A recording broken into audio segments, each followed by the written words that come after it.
When we're attached to things, how does it impact our life and our ability to have that free will to truly express what we really want to achieve? I'm here with Don Miguel Ruiz Jr. to talk about his book, The 5 Levels of Attachment. Don, thanks for being here. Oh, thank you so much for having me. It's my pleasure. Why is attachment so dangerous? Well, you can say it's both a beautiful thing, but it becomes dangerous when we don't let life continue. And when that happens, it begins to subjugate our will to the point where we're afraid to live life because we're not ready to let go.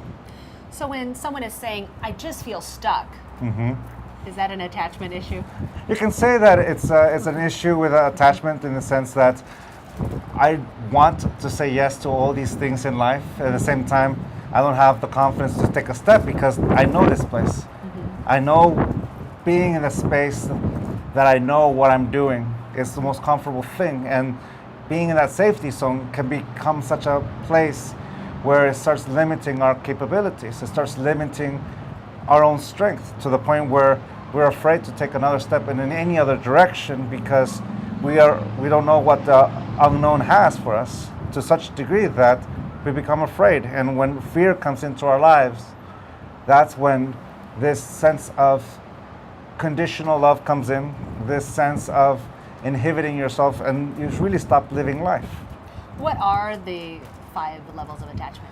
So you can say that the 5 levels of attachment represent the increase of energy we put into our attachment.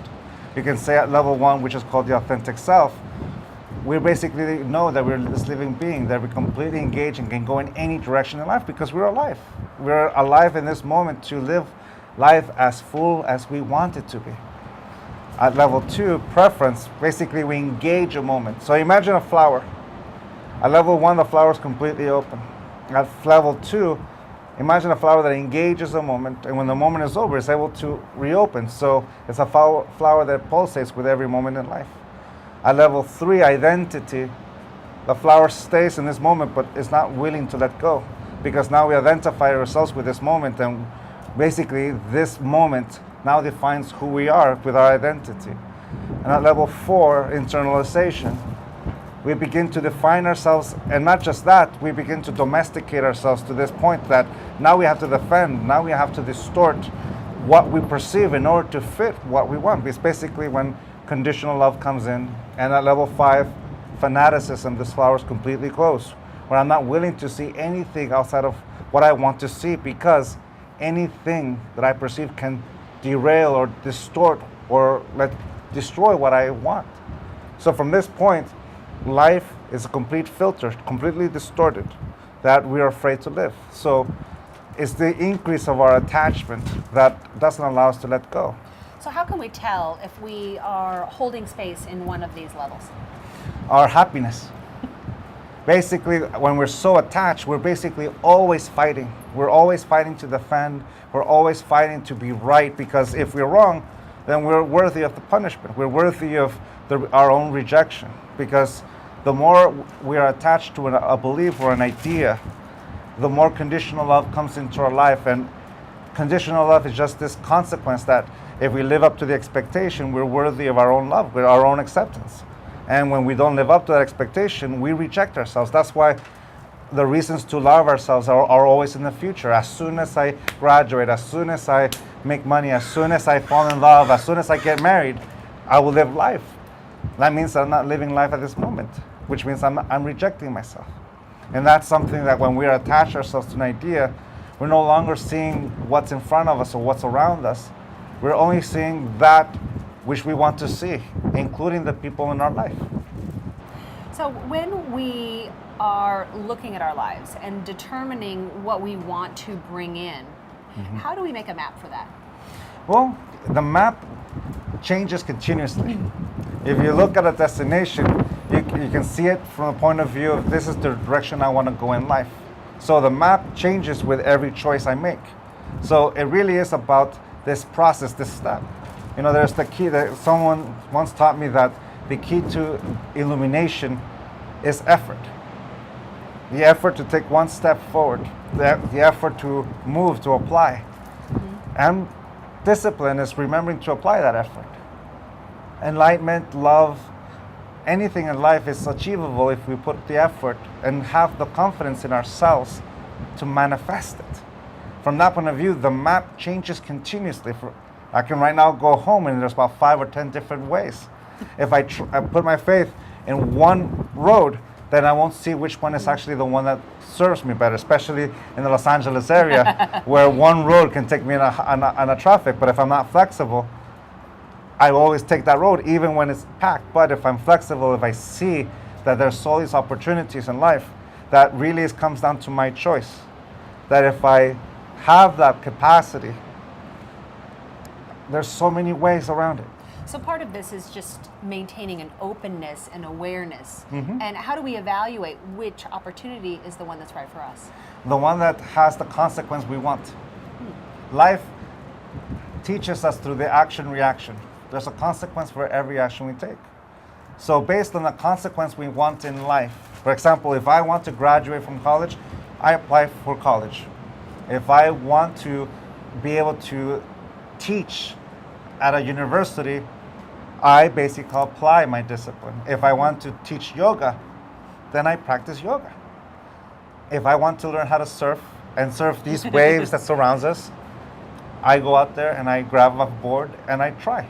And if I fail, I try again and again until I do it. And that's really what the need, or you can say the want is. It's not necessarily the outcome that I want that is determining my actions. It's what is my passion for life going to be manifested in a new which way. It sounds very practical, actually. Mm-hmm. It's like if you want something, what are the steps you need to take to get there? Yeah, it's basically simple. Life is very simple. All we have to do is trust ourselves.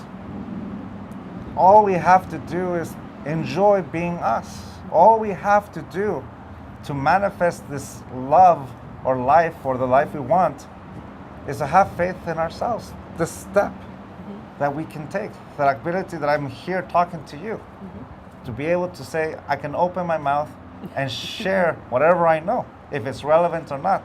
The trust in myself is that I can. And that's what makes it so easy. You are part of a very wise family. Thank you. You've authored many books as a family. Mm-hmm. Tell me a little bit about your lineage. The Toltec tradition goes back for as long as living memory goes. You can say after the Spanish came into to New World, the oral tradition of the Toltec became exactly that, an oral tradition. We shared it from generation to generation. And it goes by living memory. And in living memory, Don Ezequiel, my grandmother's grandfather, is the one who we remember, and he's the one who taught us this lesson. So Don Ezequiel taught it to Don Leonardo to my grandmother, and my grandmother is the one who decided to open it up to the community. Basically, my father, Don Miguel Ruiz, and myself and my brother, Don Jose, we follow in her footsteps, and basically continuing what her passion is, which simply is to live life. Toltec is a Nahuatl word that in English means artist. If I translate the phrase, the Toltec art of transformation, into 100% English, then it means the artist path of transformation. I am the artist, and my will is the instrument that I use to create and manifest the art I want. And the canvas for that art is my life. So the tradition we share is to become aware of the power we have with our intent, and that in our own capacity, the same energy that I use to move my arms, my legs, my body, is the same energy I use to create a thought. And when I use those two combined, I can create anything. If I want to believe in a perfect nightmare, I will create a perfect nightmare. But if I want to create this expression of my life that I enjoy, I manifest it. It's not about positive thinking or to going over and over again, think I need to convince myself. It's realizing that my thoughts, my beliefs, my actions have power because I give them power. So from that point of view, I'm constantly creating my own story that I get to interact with everyone, my wife, my kids, the people in my life. To me, the success of life, or you can say the point of all this work, is to enjoy life, to enjoy my relationships with the people I love, to co-create with my family, with my friends, with you. Right now, we are here co-creating together this great program. The crew, yourself, myself, everyone, even the crow just participated. We're co-creating this beautiful thing. And that comes by seeing each other as equals. And you're my equal because you are alive at the same time I'm alive. And while we're both alive, anything is possible. This show is possible. Engaging a friendship. If it lasts 15 minutes or if it lasts a lifetime, we're both alive to manifest it, and that's the beauty. And we can choose. We can choose to engage each other with conditional beliefs, conditional ideas, or we can engage each other with unconditional love. And the gift of unconditional love is the willingness to see the individual who's in front of me, not a projected image that I project onto you. Right. I see you. And that's beautiful. And that's life. So what would you say to someone who feels that life, in fact, is carving out for them? You know, life is creating their circumstances. Life happens to them. You know, the opposite of what you're talking about. Because I think that in a lot of ways, that's more common. Oh yeah, you can say life has all the right to say no to us. Right. Just as much as it has all the right to say yes. We would call it an opportunity. You know, we live in a world where we both see the dark side of humanity and the light side of humanity. We see a world where we see actions affect people in a very negative way. But the beautiful thing is that the beautiful side of humanity is shown after every one of those disasters, every one of those actions where fear comes in. We come together to help each other construct this beautiful image. We don't have to be defined by a tsunami or a terrorist act. We can define ourselves as going in there and helping those people who are affected by a tsunami. We can go there and help the people who are affected by that action of the terrorist. In fact, we choose to either implement the fear or we choose to implement that help, that compassion that allows us to construct this society. I can choose the negative side in me, or I can choose the light, and that's my free will. And I choose with complete freedom the light, or simply put, a compassion that allows me to help whenever I can. So if we choose the light, even if a dark cloud passes by, the light will return. Because I'm taking a step towards that light. Right. Because, or you can say, we are all the light. You know, a situation occurs, an accident happens. I can react with anger, but that's only going to create more reaction, more negative reaction. But if I react, okay, this is what happened. Hey, let's see, how can we fix this together? Instead of shouting at the other person, I'm going to say, hey, are you okay? How can I help you? Well, all right, you're okay? Okay, all right, now let's take care of the stuff to make sure that we're both safe, that we both take care of each other, and it's a choice. If I react with violence, violence will be responded. So we're seeing in the world today a lot of social unrest. We're seeing a lot of opportunities for people to choose light or darkness. How does someone who's in a community that doesn't have an example of light find light? Well, here's the thing. And this is a beautiful thing about the global community we live in, because it's not just the Toltec, it's the whole tradition. Humanity has taught us so many ways. Right. If we look at the yin and yang, we can see the dark and the light, the good or the bad, however we want to fight. We can see it with such duality that right now we can see information in an instant. And if we want to react with the negative, we can react with the negative. If I want to react with the light and the help, I can react with that. But to love life unconditionally is to see what's there, to see the whole, and to see it undistorted. And from that point of view, I choose which one. I can only control to the tips of my fingers. There are 7 billion people around us. So if I try to take responsibility for those 7 billion, I'm going to drive myself, well, a little batty.